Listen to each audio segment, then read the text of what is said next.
Beautiful. Brothers, it's such a pleasure to have you here on the Smiling Human podcast. And I want to open the show with the question that I ask each guest, and it's going to be a little different because there's two of you here, but what is the last thing that made each of you smile? I can go first. It was very recent. Took my son to his first football game last night at the Levi Stadium here in the Bay Area. And he had no idea. He's recently really gotten into football, and I made all kinds of excuses to like get us close to the stadium. And then he's like, "Oh, that's so cool! There's a game going on." And then when I broke it to him that we're gonna go walk in and watch the game, he was like, "Oh!" So that definitely truly brought a smile to my face because I knew how much it meant to him. Core memory unlocked. Yeah, that's rad. I mean, for me, that question made me smile, which is very cool. And Nitin, you sharing that too. Also, man, what made me smile? I'm thinking of last week. I was out with a good friend and having dinner and hanging out and talking, and just the childlike banter and the childlike play and conversations we had with each other. That really made me just cracking up at the bar, not even drinking, and just being in joy with each other is what's coming to mind for me. That's so rich. I love it. There's so much benefit that I get, and it, allow me to be selfish for a moment, but every time I have a guest or guests on and I get to hear these little moments of joy and gratitude, and it really starts to paint a picture of the pieces that are meaningful. And one of the core things that comes through all the time is people talk about the relationships. Mm-hmm. It's like, oh, your son Nitin or your friend Nick, it's like, it's all coming through how we relate to one another, and bringing that level of openness and receptivity, I think, is really key. And I know we spoke about this before we started recording, and the listeners would have had a little bit of a longer intro, so we're not going to get too deep into the stories here. But speaking about this openness and this joy, those two components seem to be, I would call it, the perfume of a inner quality of awareness or an inner quality of consciousness that when we begin to cultivate, we start to see joy in all of these different things, right? Oh, there's joy in the little moments driving with my family. There's joy when I see the birds outside my window. And there's almost like this well opens up and the flow comes through. Mm-hmm. And so I'll pitch this out here, and maybe we can talk more on the personal level, because I think this is what's really resonant and accessible for people. In this journey coming to joy and gratitude and this more alivened presence in life, was there a turning point, like a really memorable point where that started to flow more powerfully for each of you? And then we can sort of bounce off of it. Well, the first thing that I'd like to bring in there is, just, as you're talking about joy, and I actually said it a while ago, if anyone caught it, was I find to be in joy, I have to do things that I'm enjoying. And to me, that play on words right there is really important. So I find joy when I'm in joy. So that could be through a conversation like this, through play, through movement, through deep conversation. So I'm finding the more and more I grow that when I'm in a space of doing things that I love, doing things that I'm passionate about, that's actually where the most amount of joy flows from. And then that can lead to a sense of connecting to purpose, which then connects to a sense of prosperity. I would call it the 3 Ps: passion, purpose, and prosperity. And those kind of, for me, have all flown into one another and really lean on one another and build on one another. So I find if I'm doing things I like, if I'm doing things I'm passionate about, then I develop this sense of deep purpose and reason for being alive. And then that leads to a prosperous life of health, wealth, peace, happiness, abundance. So for me, it's really being present with things that I'm really excited about. And when I'm not as excited, that's when I notice those other things start to fade, and they're not as present, and they're not in the forefront. So that's something I've really worked on the last couple of years, is living with a sense of joy and happiness, no matter what's happening. Yeah, that's beautiful, Nick. It's hard to pin down a specific moment, Oak, but I know it was, for me, there was a major shift when I began to ask a different question to myself. And it was probably somewhere around my college time. I can't remember exactly when, but there was a shift that happened where instead of focusing on what I don't want in life or what is painful and focusing on that, I started to ask the question of what do I want? And then the answer was clear. Okay, I want health, I want joy, I want happiness, I want love. And then as I started to say that, I was like, okay, great. So if that's what I want, how do I need to show up and what do my actions need to be like in order for joy, health, abundance, happiness, all of these things to show up in my life. So that became and it was, I know for me personally, it was that shift of the question of, instead of focusing on what I don't want in life, which is fine, we do need to be aware of the things we don't want in life. But these days I'm finding myself telling my clients this more and more too, is like, great, I hear you, what's not working. What do you want? Let's actually spend 80-90% of our energy on recognizing and creating what we actually want. And then all the other outcomes underneath, they sort of start to flow naturally. And how often have you heard a client say, I've never thought about that. Mhm. Right? I mean, what's your goal? And it's this lightning moment of like, I haven't thought about that before. We get so stuck in the past. And just to piggyback on that, I'm thinking, to your question, Oak, of what moment was it for me? It was actually a teaching that I learned in a yoga training maybe 7-8 years ago. And it's around the 4 desires of the soul. And the 4 desires of the soul would be, one would be artha, which is your tool. You've got kama, which is joy. You've got dharma, which is your purpose. And then moksha, which is freedom. And for me, I was convinced or had this picture or this thought that being a yoga teacher was my purpose, so that my artha was my dharma. And when I had a teacher lay that out for me and say, no, those aren't the same thing. Being a yoga teacher is a tool that you use that can help facilitate your dharma. To me, that was the unlock, because I was asking myself, like, I don't know if I want to be a yoga teacher. Why am I in this role? And for me, there was deep power in uncoupling those and understanding that what I do in my life for work or for service isn't necessarily what I'm here to do on the planet. And when I was able to unpack those, it released me, and it made me a lot more open to say, well, part of what I do for a tool could be conversations like this with you guys. Part could be a coach, part could be a teacher, and the other part could be a friend. And to me, that was an unlock, which then led to more moksha, more freedom in my own life and world. Yeah. Potent things. Thank you for bringing in those 4 desires. I had not heard those before, although I recognized some of the words. There's a great book out there, The 4 Desires of the Soul from Rod Stryker, who we actually had on our podcast recently, who's a world-renowned yoga teacher. That's a really good read for that. Duly noted. 2 core pieces came out of the intersection of your shares that I think really illuminates the road to coming to this kind of awareness.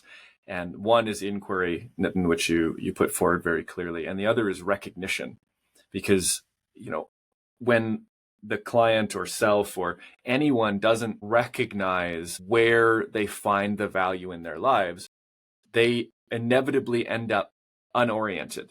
And this is an idea that I've really been grappling with and toying with in a little bit different than a yoga teacher training. I've been working with the idea that our story, our collective story, myth and symbol and language, they offer us the power of orientation. And it seems too that inquiry is capable of doing this as well. And what I want to add one layer to that as well is that if someone doesn't know what brings them joy or what makes them feel passionate or what their purpose is, the body works as a brilliant compass. And when I am working with clients, when I've encountered people who don't have an answer to that question, what are you aiming at? They're like, I don't know. Like, okay. When do you feel happiest? When do you feel lightest? When do you feel most energized? And that's the body is going to be responding to those kinds of situations before the mind even recognizes it. And it offers this opportunity for orientation. And orientation is crucial for anyone who, I believe anyways, anyone who wants to live a fulfilling life, because that fulfillment comes when there is not a single, but a meaningful direction that we can pursue towards something, towards authenticity, towards fulfillment, towards purpose, what have you. So those are some of the pieces that came through when I was listening to you guys. Yeah, I love that. The body doesn't lie. And that was something Nitin and I were talking about recently on another episode, was around listening to our minds, our hearts, and our guts, and really putting those through an alignment of what are all 3 of those saying. And we all know sometimes the mind is telling us all these crazy things, but if we slow down, the heart and the gut really are clear on what they want or what they don't want. And you can get into that space of, oh, is this a hell yes or a hell no? Or is this a maybe? And your mind, I don't know about you guys, I find my mind will just spin. And once it starts spinning, it's like, man, that ship has sailed. I'm not figuring out this problem. Like the mind is trying to fix the problem the mind made. And I'll say to myself, when I think, I stop. And I think that's hinting at what you're talking about, Oak, of when I'm thinking, I stop. And what do I start doing? Getting into the body, because it doesn't lie. It's super honest with you. And we all know it, but I think we all want to deny it too. We think that the mind is this the end all be all, it's like the Wizard of Oz. It's like, man, it's a tool, and it can be quite limiting. And probably the majority of our pain and suffering comes from our mind, not from our body. So I'm totally with you. Feel into it. What am I feeling? What am I knowing? We're in such an era where I think the mind is so overemphasized, right? Mm-hmm. And for some good reasons, of course, as well, because there's the intellect, and we can think through really difficult problems, and all the science that we're surrounded with, and the technology that's especially here in the Bay Area, it's overwhelming, the amount of technology, especially these days with AI and everything that's happening, right? So there is this major emphasis on the mind and the capabilities of the mind, because we see all the results of it. And at the same time, alongside that, there's been a neglect of the body, where people often view the mind as the most supreme thing to take care of. And this body is just, it's just like, I'm kind of just getting by. Like it's sort of auxiliary. And what you're pointing at, Oak, is beautiful. And something that we need to really raise the awareness around is that, no, actually, it's all one system. And this is where people get mightily confused, because they think that all noble answers come from the mind. And the mind is just a tool for us to be able to differentiate and analyze and decipher. That's why the mind is good at pros and cons of everything. It doesn't hold the final answer. It can tell you logically, maybe from a certain angle, like, okay, financially, this is the best answer. Or like, if I want the most power, this is the best answer. Or if I want X, this is the best answer, right? The mind can analyze a situation and get us to that. But if we're talking about our work of the soul and what is truly aligned and our purpose and what's going to be most meaningful in our lives, that doesn't come from the mind.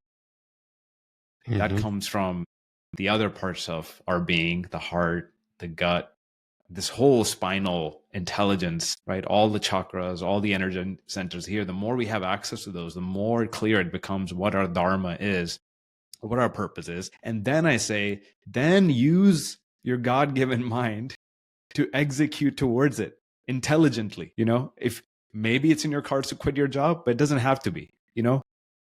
Maybe you have all the money in the world and you can afford to do that. Great. If you don't, then use your mind to execute towards your dharma strategically, right? So I think people need to realize that the mind is a tool, and we have other higher intelligence centers in the body that maybe we do have access to them today. If so, amazing. If you don't, they can be cultivated. And then you can have more clear access to your heart and your other energy centers, so what is it that is truly calling to you. I love that you're bringing in the chakras there, Nitin, as well, of really getting into these different energy centers and places of knowingness and lenses in which we can activate ourselves in the world. And then I'm even hearing this sense of beyond the mind.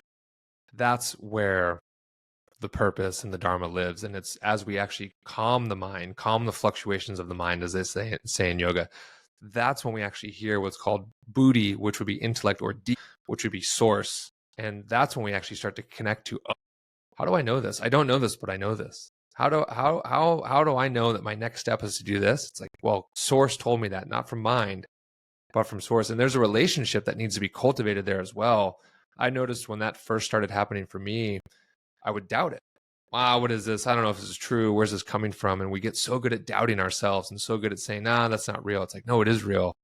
And there's a relationship then that gets built with trusting your body, your energy centers, and your connection to source. And Nitin's totally right. The mind's job is to kind of come in and say, no, you sure about that? Here's the pro, here's the con. And that in itself is duality, which is limited. And that's really important. The mind, as great as it is limited by duality. So we've got to get to these other places and spaces of connection if we want to expand into different realities. And I don't know about you guys, but I've noticed the clients I've worked with that are the most intelligent, they have some of the most struggles. Like they're almost too smart for their own good. And what I've noticed about you, Oak, is you're a very unique blend of highly intelligent and highly emotionally intelligent. And that's very rare to see. But the clients that we all have that are so smart, it's like you got to almost dumb them down a little so that they can then start to not rely on the mind so much. And that there's an unlearning that happens with that project as well. Thank you, Nick. That was a very generous reflection. I'm reminded of a quote by Stephen Herod Buhner. He was actually quoting somebody else in this thing, so it's a quote of a quote. But it's something like, the mind is not just embrained, but it is embodied. And when we take that idea that the mind is embodied and not just embrained, we start to touch on the idea that there's multiple minds. There's the thinking mind, there's the heart mind, and then there's the instinctual mind. And that each of these, like you mentioned, the energy centers speaks to that. We can divide them down into 7 or into the 108 minor centers. There's all of these different points or voices or qualitatively different, but I would say characteristically different, but qualitatively same, because it's one whole system, voices that are all directing us towards an inner harmony. And I'm also reminded of when we bow, if we're doing namaste, we lower the mind to the heart. And when you talk about the mind as a tool, this is exactly that. And I coach on this as well. And I try to put this into practice in my own life. You're right. I have worked a lot to develop my intellect, and I read a lot, and I think a lot, and I write a lot. And in so doing, I have discovered the very real limits of the thinking mind.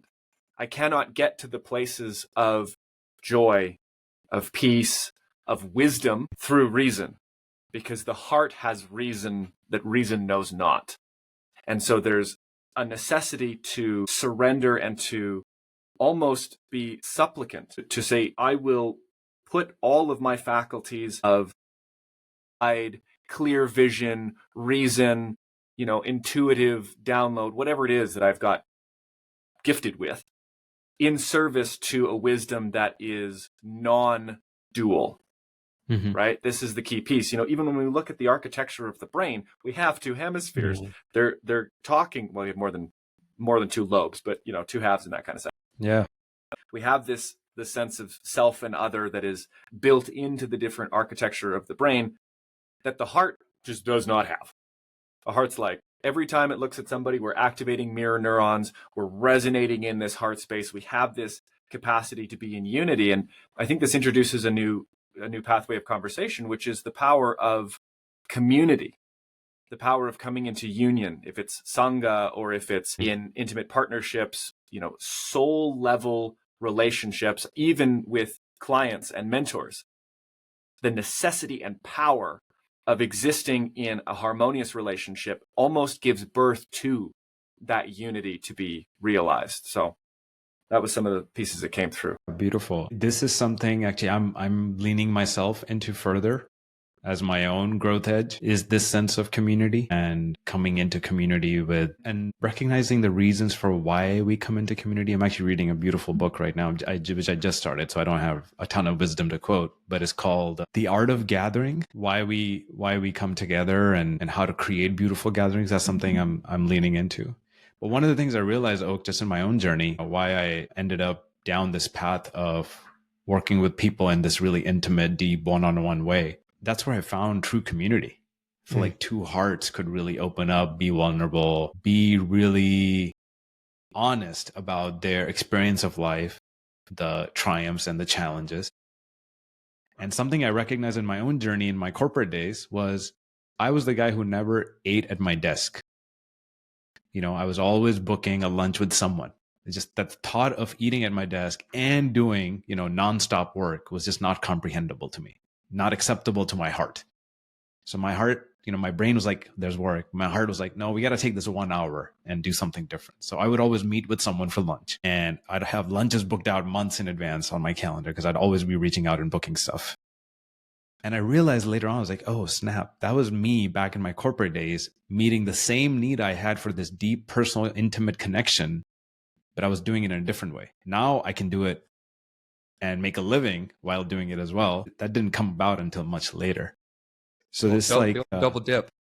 yeah, eventually sometimes, yeah, your artha and your dharma can come together in some ways, right? And then they'll drift away and reshape and reform, because that's the nature of our life. But I really feel this, like, yeah, there is a different desire that's held at the level of the heart that is very core to who we are. You talking about your heart in the corporate space really lands for me. And Nitin, you know the story, but 15 years ago, I left my corporate career, and it was because my heart told me I was done. My mind was going back and forth and hemming and hawing, and I was at my computer one day and I was typing, and my heart said, stop. It literally said, no more, like, where you are, we are not doing this. And that was the moment I needed to break free from the corporate world that I was stuck into and still wanting to get out of. But it was this guy that said, no more, we're done. And it wasn't until that happened that it took control over my body and stopped. And the other thing that's landing for me, Nitin, is I have a health and wellness studio with hundreds of members, and it's a 7-figure business, and I have staff and I have all this community, but I've started to feel lonely in a way because I've moved away from doing one-on-one personal deep work with clients. And that is actually starting to get loud inside me of wanting to come back in.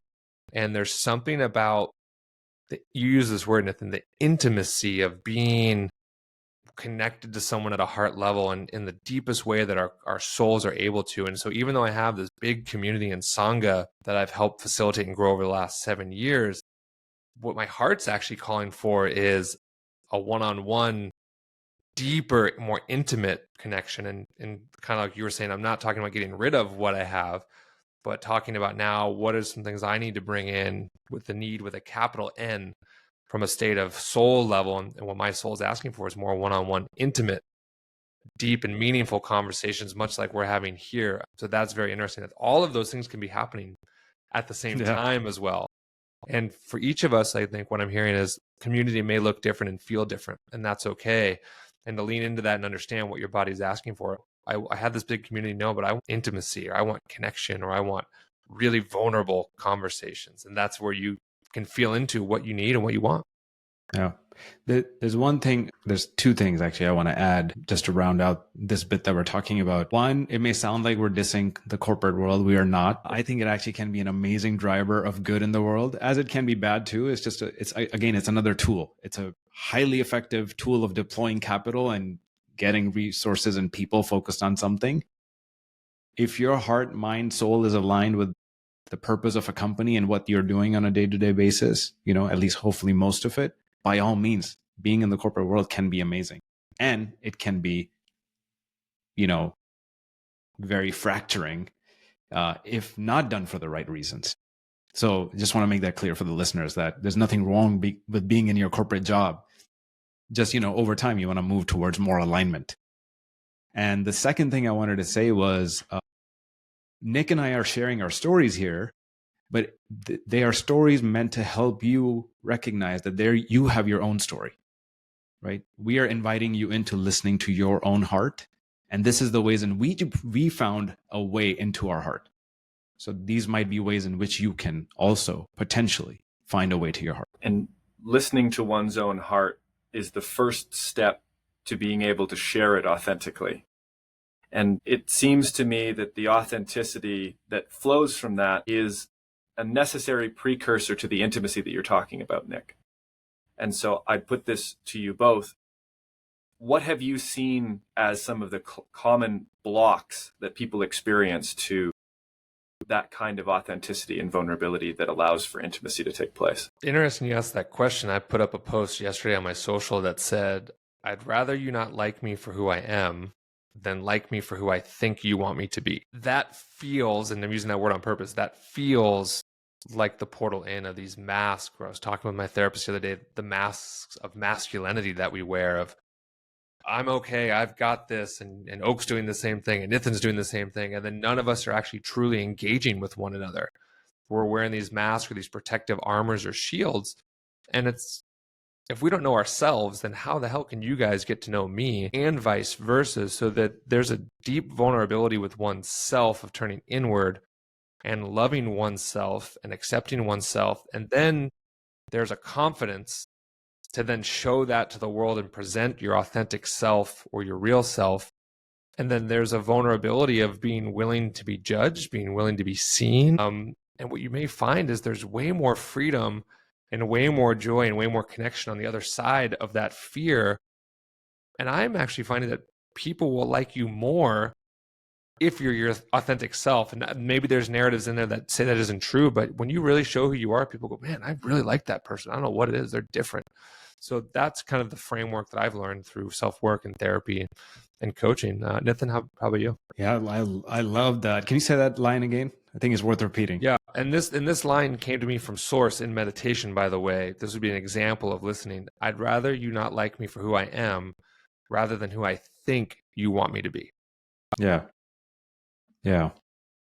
And so many of us are in the latter part of that sentence. It almost feels like, actually, frankly, Nick's done a lot of work in the men's space and working with men and helping men open up. And actually, that's something we're contemplating right now. We may begin to do some more of that work, and feels very true, feels very aligned. And I see that all the time, this fake mask that we put up and pretend to be strong and pretend to ignore our emotions and pretend to not care, and we're just shutting ourselves down. It's like we're shutting down life inside us,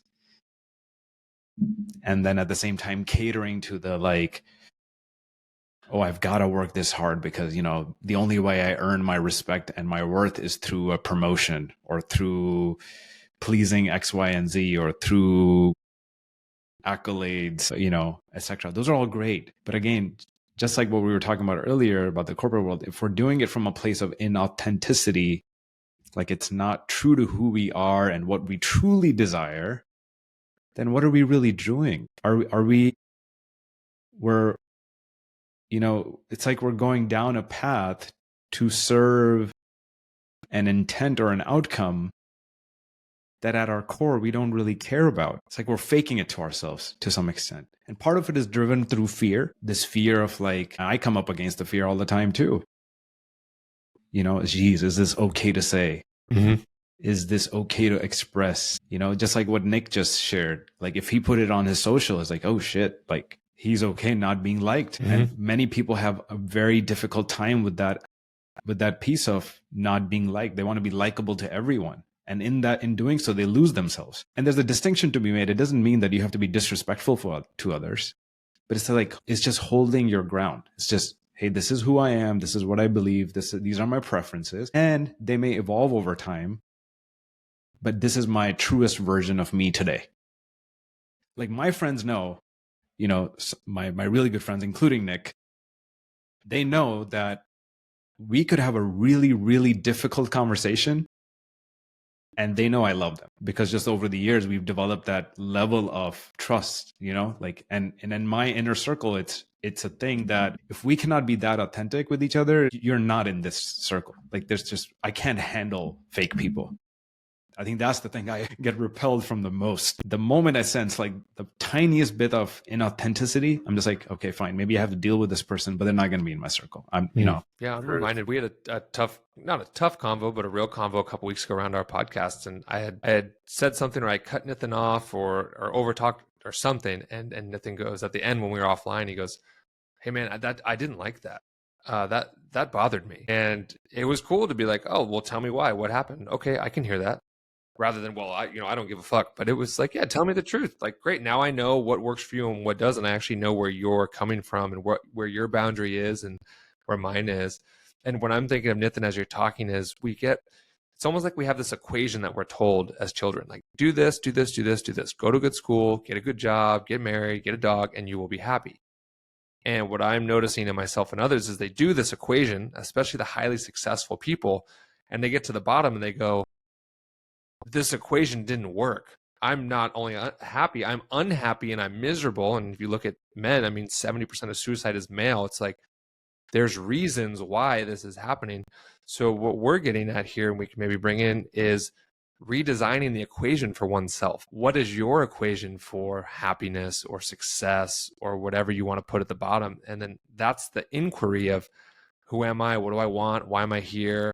Why don't I have it? We can ask those questions and we can we can make a new equation that we are actually the ones choosing for the first time in our life to put on there.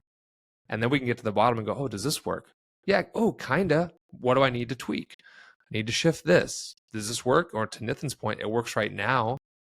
It doesn't mean it's going to work tomorrow. And that's a really conscious, engaged, present moment way of working with oneself of, what's my equation for what do I want? And then when I get there, great. Is it working? Is it not? If it's not, what do I change? If it is, carry on. And that's really important to get to when we're talking about what doesn't work. That can be a hell of a moment in life. I did everything and I'm unhappy. Good. Now you really know. I have a friend who's a multimillionaire, and he said to me one time, he said, Nick, people say all the time that money isn't the key to happiness. And he goes, but they don't actually know that for a fact. He goes, I know for a fact I have all the money I need, and I know that doesn't make me happy. And I remember being floored by that vulnerability and the honestness of, they don't know what they're talking about because they don't understand that I have all the money I need and I'm unhappy. And to me, that was a moment, you talk about Oak, of what opened me up, that share. I'm going, oh, if I had $1 million, I'll be fine. And he's going, trust me, from experience, you won't be. Yeah. There's no substitute for the inner work. And, I'd say to people, it's like, build your financial foundation. By all means, make good money, be well off, be safe, secure, have money for a rainy day. Get your stuff, get your life in order. Yes. And that will enable you to be able to be with these deeper questions even more. But you will have to do the work even then. Right? No escaping the work. That's for sure. And we're all sounding like Byron Katie now. She talks about the work. Yeah. It's never finished. Oh shit, then it doesn't work. Yeah. I've been really thinking about this idea of money as an amplifier. And whatever is going on inside will just become amplified. The qualities of character, the quality of mind, everything just gets a little bit louder because money is an energy that allows us to amplify, express, or attract, or put out whatever it is that we have internally. And so some of the most powerful people, and I mean powerful for the good, are those who have clarified their intentions and worked on the quality of their character such that when they do come into wealth, the impact that they have in the world is reflective of their own ethic rather than something they came to, like, oh, I have $1 million. What do I want to do with it? It was this natural outflowing and sort of an expression of their natural being. But on the coattails of that, we'll take just a brief break and then we'll come back with the second half of the show. It's cool to hear you guys mention men's work. This is really, really synchronous. Synchronous? Yeah, it's a synchronicity. After I get off this call, I have a brief break and then I'm giving a speech inside of a men's online event called the Forged Men's Brotherhood. Yeah.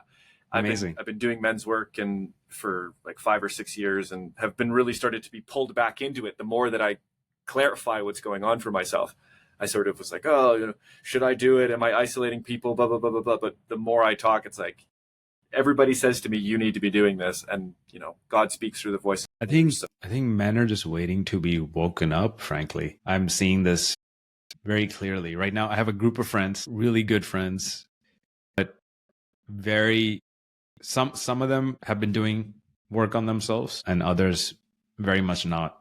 And sort of like just sort of keeping life at bay, really keeping themselves at bay, while they're just absorbed in work and everything else, just the day-to-day, the grind, as they would say, right? So there's a real need out there. But now they don't necessarily always recognize it or are willing to step into it, which is a very difficult customer to work with. No recognition and no, little willingness. Yeah, that was one of that very piece I was working last night to try and, what was I doing? I encountered that awareness and my beliefs around it that felt quite contractive. And I've been working a lot with ChatGPT and just sort of in dialogue.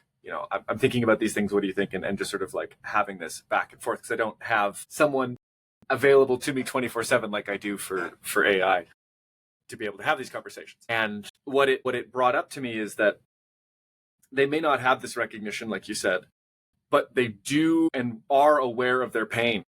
Pain. I was going to say that too, actually. The pain is high. That's what's in our favor. Yep. The pain is high. And so being able to find accessible language around the pain points. It's like, okay, are you chronically single? Are you having relationship troubles? Are you anxious and stressed and overwhelmed? Health is huge. You know, how is your body doing? Are you feeling strong? Are you feeling active? Are you feeling vital? These types of things. And my particular approach to it that's going to be launching in the new year, I've been working on something called Your Mythic Blueprint. So working with the archetypes and symbols and narratives to give a framework for men to look at where they are active or inactive, balanced or imbalanced in these really core parts of their lives, and then help them to craft a story that allows them to come back into balance using symbol, using ritual, using practices like that. So love that. It's really cool to hear you. I'm going to use the restroom real quick. What's interesting, Oak, is actually what you're saying is actually what I'm experiencing in myself too. When you said, like, does doing men's work make you less inclusive and almost like and shutting us down from working with other people? And that's actually what I've been working through for a while, and people are continuing to tell me, like, when are you gonna do your men's groups again? And I'm like, that's a lane for sure, and I feel like it could be much more successful. And there's a sense of, does that close me off from other people? And they don't have to, but I'm working through that myself. And Nitin and I have even talked about, do we make our podcast men specific? And because there's so much stuff for women out there, you know, and for community, for men specific. And our group was called the Mindful Man. That to me is really what we're talking about. So I'm working through that as well. But maybe it's an and, it's not an either or. That's what I came to last night. Yeah, was like, do that and right, because I have this podcast, I have this show, and I was thinking, well, I don't want to make it a part of that because this is the Smiling Human. It's an overall, it's for everybody. Mm-hmm. This is just for the benefit of the populace. So my offerings under that are going to be open to everybody. And it's very clear that this is something that is needed, that is going to be impactful, that I have a skill set in, and that I'm being called to, almost, you know, pushed in the direction, like you're saying, Nick. People say that to me all the time. When are you doing your men's circles again? When are you going to do more men's? And I'm like, okay, Jesus. But you know, it's funny. It's the women who ask me that. Women who come to me. I had a woman come up to me great. like, when are you going to do a women's group? And I'm like, okay. I'm like, I'm game, but like, I don't know. Yeah, okay, sure. But right, it's cool. Like, and women are going, hey, we need this too. Nitin, what if we change our podcast to the Mindful Man and lean in? I don't hate it. I struggle with it, but I don't hate it. Yeah, let's chat. I mean, start another one. I have a little side project. I feel like sometimes the best way, at least this is maybe my software product management mind, I'm just like, if we're feeling something, let's go do the tiniest bit of it right now, you know? Like, let's put maybe a month from now, 2 months from now, 3 months from now, put an offering out there, get people into it, feel our way into it. We love it. Great. Awesome. Let's do more of it. If we don't, fuck it, move on. I like that. Like an MVP. Beauty. Beautiful. Well, if you are interested in a collaborator, my energy, heart, and love is full on board. You just let me know if I can be of service. Sweet. I think instead of doing a traditional question of the week for the second half, the last piece that you brought forward, Nick, I think would be really interesting to explore an equation. And so I'm going to segue us into it. But I think, what if we each offer one piece of an equation for a good life and just see what we come to? How does that feel? That works for me. Yeah. What do you think, Nitin? Yeah, that works. That way, because normally I get one question from a guest, but if there's two, one coming from each of you, then it might be like I just thought if we all tackle one, it might work a little more smoothly. I like that. Cool. All right, all ready? Fantastic. Well, here we are with the second half of our show, which normally would be the question of the week, which is where I would ask our guest to bring forward an inquiry that's meaningful to them, something they want to share with the audience. But because we have two guests today, we're going to do something a little different. I have come up with a question for each of us to tackle in turn. And so, brothers, let us examine what makes a good life. You were speaking, Nick, earlier about an equation. You know, if it's the house and the dog and the money and the wife and all of these things that don't end up producing happiness or fulfillment, well, what does? And so I thought, let's each put one idea forward as a piece of the equation for a meaningful life. Maybe I'll start. Yeah, please. Get us rolling. Sure. Great. Would love to hear your thoughts. My first piece would be honesty. Radical honesty is necessary. If we are to have any hope of experiencing positive emotion, meaningful relationships, intimacy, fulfillment, or success in any area of life, what it requires of us is that we are honest with ourselves, we are honest with the people in our lives, and we are honest about our mission and means of achieving that mission. The reason I emphasize this so strongly, not only in this conversation, but in all of the work that I do, is because I genuinely believe that value, the most important thing we could ever have, the thing that contributes to happiness, to fulfillment, to intimacy, value, is a branching from truth. And that when we commit to honesty, when we commit to truthfulness, we are committing ourselves to a relationship with the most powerful energy of the human spirit or of the natural universe as a whole.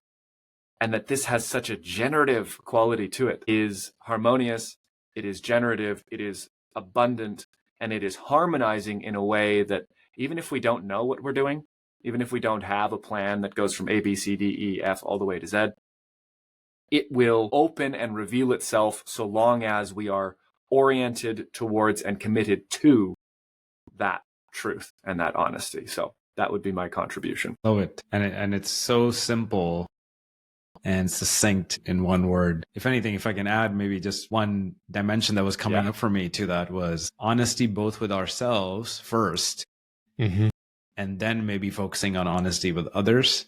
Because we can again go to the external first, be like, oh, I have to be honest with everyone else. Like, no, like start with yourself. Are we honest? But thank you for bringing that in. That's beautiful. I wrote it down.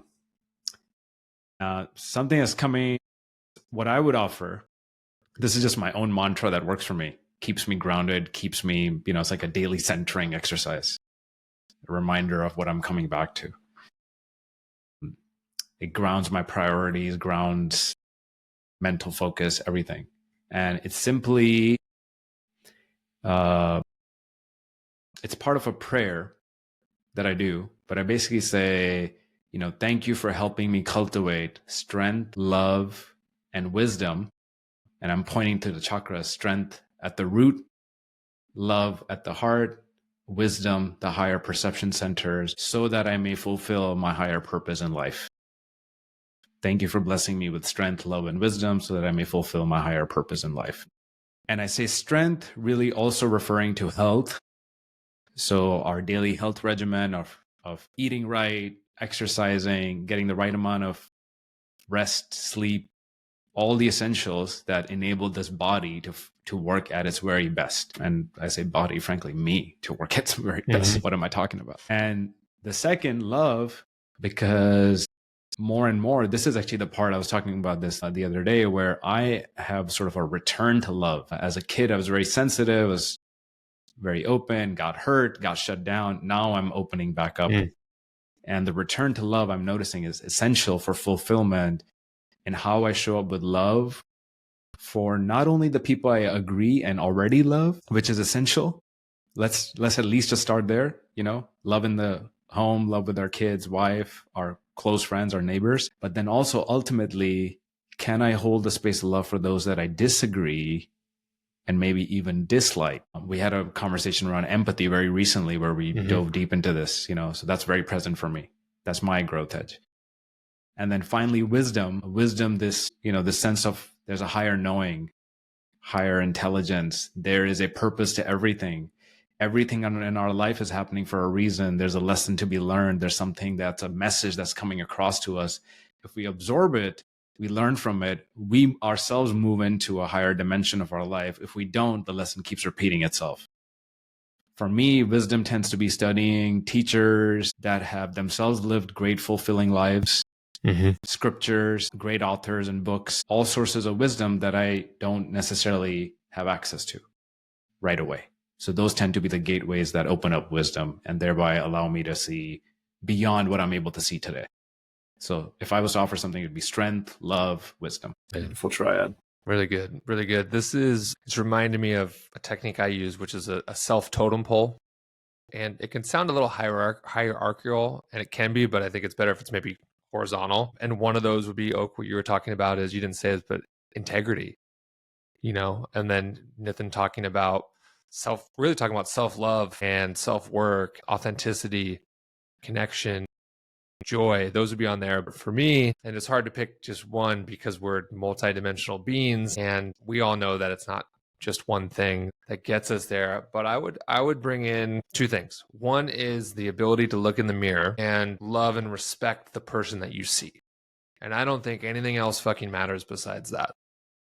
If you can look in the mirror and say, wow, I like this person, I love this person, yeah, they're a little crazy, and that's okay too, your life will unfold from there. And that can maybe sound a little selfish what I'm saying, but what I've realized is once you do that, then there's no other reason you won't reflect that externally. It's like once you learn to love yourself, you easily can love others. So that I would put that in there. Can you look in the mirror and are you happy with the person that you see? And if you're not, make some changes. If you are, carry on, lean into it. And then above that, for me, and this is personally my biggest totem, is freedom. And I brought in moksha before, but that sense of freedom in body, in movement, right? In freedom in the way we think, the way we express ourselves, what we do for work. Really, I guess what I'm talking about is being your own sovereign being and being the one that's fully empowered and engaged to decide how you want to live in the world. And there's so many things and there's so many people out there telling us this is what you should think, this is how you should be, this is what I would do. Who cares? I don't even know what I should do half the time. So who am I to tell someone what they should do? It's really truly connecting in. What is it that you want to do? Who do you want to be? More so, how do you want to be in the world? And then go live that and express that. And if you can do those things, the freedom that comes, and even I'm feeling into mental freedom, emotional freedom, physical freedom, spiritual freedom, they all bleed in together to a life that is free. And ultimately, when we're talking about freedom, moksha, we're talking about liberation. And we don't need to be enlightened beings in this samadhi state to experience that. And the three of us all have touched that, and we all touched that. And we've all even touched it in this call, actually, being present. So for me, it would be ultimately a life that is free in whatever way that looks for you in this moment. And it could change tomorrow. So yeah, freedom to me would be the ultimate one on the totem to experience. And to Nitin's point, I'm talking what works for me. And take it if it works. If it doesn't, try something else. I think that's what we're all getting at here too. These are what are tools, and listen and utilize and try them out. Beautiful. Don't put us on a pedestal or a hierarchy of what works. We're just sharing what works for us. The authority from which we speak is the authority over our own experience, not yours. I think freedom is a really interesting one because it blends also into the empathy point that you made, Nitin. And the bridge there is the idea of bondage, right? If we are free, then we are free from the bondage that keeps us, bound, or keeps us suffering, keeps us ignorant. And ignorance is the greatest of bonds, right? It's the heaviest of weights. It's the strongest of chains. And I'm reminded of, you brought forward a mantra, Nitin, and here's the mantra I've been using recently. It's been snowing here in Canada, and when it snows, the driving gets perilous. And I learned to drive in the winter, so I'm very comfortable with it. Defensive driving, go slow. I'm very, very safe and conscientious in that way. And so my mantra has been on the road, do not attribute to ignorance or to malevolence what could be attributed to ignorance. Do not contribute to malevolence what could be contributed to ignorance. And when I remember this, and ignorance, not just that someone's stupid, not that, but that they're unaware, that there's a lack of presence, there's a lack of knowing. And that's okay. I have ignorance, you have ignorance, we all have ignorance. And so when I tune into that, one, I'm immediately free from my judgments, my ego personalization, they're this, they're that, I'm better, whatever, they're trying to hurt me. And I am also much more capable of tuning in to that energy of love, particularly in the expression of compassion. Because I go, okay, if they just didn't see me, or they don't know, or it's their first season, maybe they haven't been able to afford winter tires yet, I don't know their story. So whatever they just did that scared me wasn't an attack. Maybe they're also feeling scared. What if it was my brother? What if it was my sister? What if it was my mom? What if it was my best friend? How would I feel? And just coming back to that place of love, like you mentioned. And it's liberating, because now I'm not driving yelling at everybody who's doing whatever, different from what I think they ought to be doing. I've now liberated myself into, this is what happened. And I have aligned, this is to the point of integrity, I've aligned what I believe my values to be with the actions that I'm taking forward in the world. And that's an act of honesty. It's also an act of courage, I think. When listeners are curious about integrity, it's not easy. It's not an easy road, because our truth, your truth, whatever truth is coming through for you in the moment, isn't guaranteed to be pleasant or well received by others.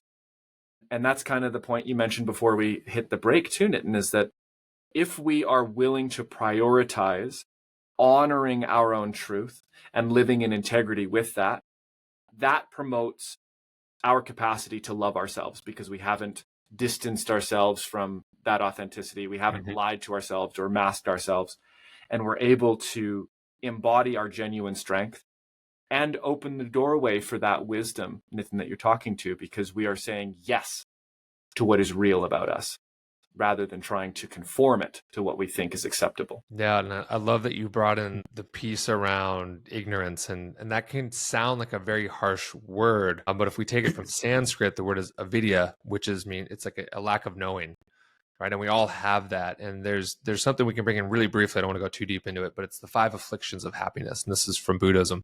And the first one is avidya. It's clearing up this lens of ignorance. And these are how we can liberate ourselves to what Oak's talking about, is looking at our ignorance, lessening our ego, understanding what our attachments are, understanding what our aversions are, and then lessening our overall fear of death. So those are the 5 afflictions. It's ignorance, ego, attachment, aversion, and fear of death.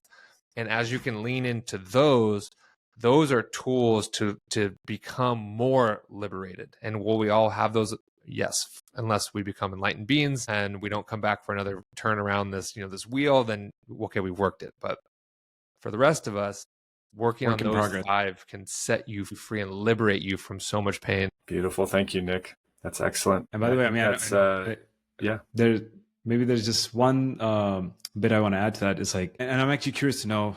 Would love to hear your take on this as well, Oak and Nick.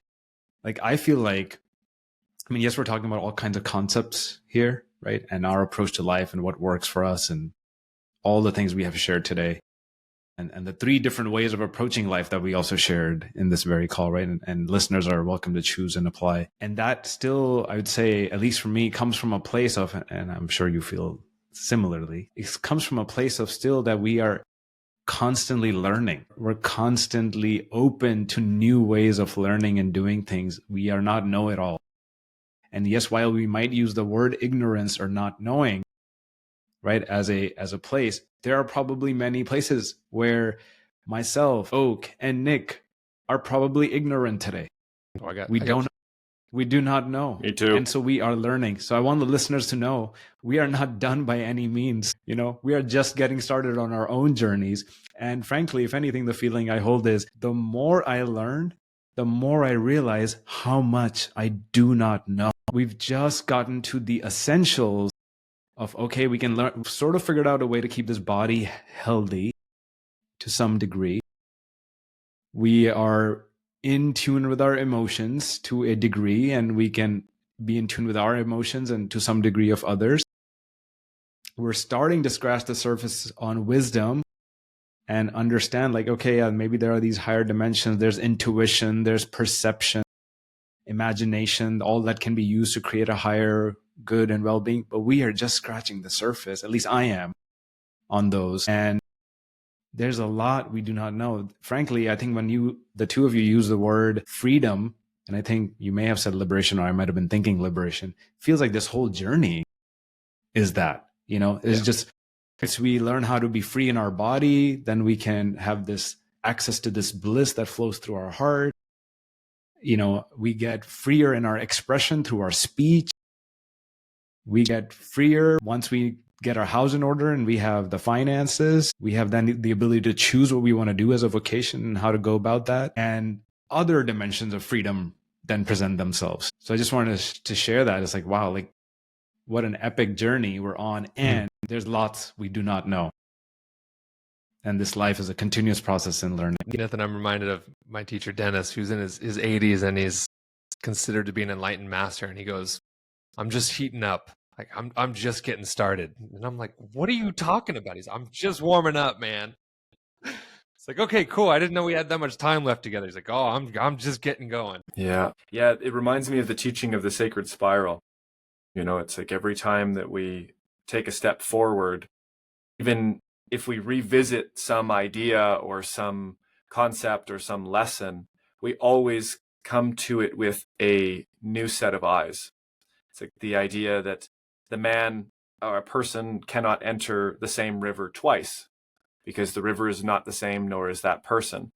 This is this ever churning movement of the wheel, right? The turning of the Dharma, the turning of samsara in some senses, but this cyclical recognition that even though we attain some level of growth, of evolution, of insight, we are still children in the eyes of the universe. And I think that's something to celebrate too, because it helps us when we hold both the recognition of our limits and celebrate our growth.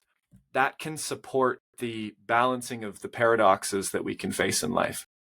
It's like we don't have to get too aggrandized to say, oh, I've achieved, I'm a masterful, intelligent man, or I'm, insignificant and have no way of ever reaching this higher level. It's neither of those, but it's kind of both of them at the same time. And learning to find that madhyamika, that middle path, speaking of Buddhism, is one of the pieces that has brought a lot of peace in my life. It's like, yes, and as the foundation of improv, right? Yes, and. Yeah, I love that. I'm having a massive tattoo done on my leg, and it's pretty much what you just talked about, Oak. It's the Ouroboros, the snake eating its own tail. But for me, what it's representing is there's this divine time and this divine experience, and then there's this human experience, and the tattoos culminating of them coming together. And for me, it is a reminder of those might be on different wavelengths. What I want in this world may not be happening because it's not in line with what the divine plan is. And holding both of those to be true at the same time in that paradoxical state. And then for me, what it ultimately represents is that the present moment is where those two come together, where the human and the divine come into one. And really, when we're talking about liberation, we're talking about returning to a oneness and in ourselves and with our connection and unity and being in yoga, being yoked in. Brilliant. Well, on the coattails of this enlightening and expansive conversation, I would turn the mic over to each of you for an opportunity to share with any of the curious and eager listeners who might want to connect with either or both of you more deeply. Where can they find each of you? Yeah. Folks can reach out to me on Instagram. Pretty active. I'm sure Oak, you'll put in the links. And they're welcome to check out our podcast as well, where Nick and I have, similar to yourself, just conscious conversations. We're trying to help folks create meaningful shifts in their lives in different aspects of life, whether that's leadership, love, health, purpose. That's our aim too, is we want to elevate the consciousness of the planet, just like you are doing, Oak, here. One meaningful conversation at a time. If anything, as the last word that listeners can reach out as appropriate to either of us is, and this is coming from you, something I've learned from you, Nick, actually, wherever we are is perfect. It may not feel that way. It may not be enjoyable. It might be painful, but it's perfect in the sense that it is meant for our growth. It is meant for your next level of liberation. So you as a listener, whatever you've heard today, not all of it is applicable for you. Take the piece that's going to help you the most, use it and apply it in your life. That's how you bring change about. And then, if you require additional guidance, if you feel like there's something you want to dive into deeper, reach out to any of us. Yeah. Love that, man. For me, same thing. Instagram, Nick Paladino-King, or my website, nickpaladino.co. Great place there to connect. Tons of blogs, tons of writings on wellness. And our podcast, Conscious Conversations with Nick and Nitin. And check out the episode we did with Oak in the past 6 months or so. There's a great episode on there around language and mindfulness. So I would encourage you all to go check out that episode that we did in collaboration with each other earlier this year. Excellent. And as always, all of the information will be in the show notes and the video description. Fantastic. Thank you both again. Thank you. Absolutely. Thank you. So my Riverside is kind of frozen. I'm going to try to stop the call here. Let's see if that works. We can see you, just a little blurry. Roger that. Excellent. That was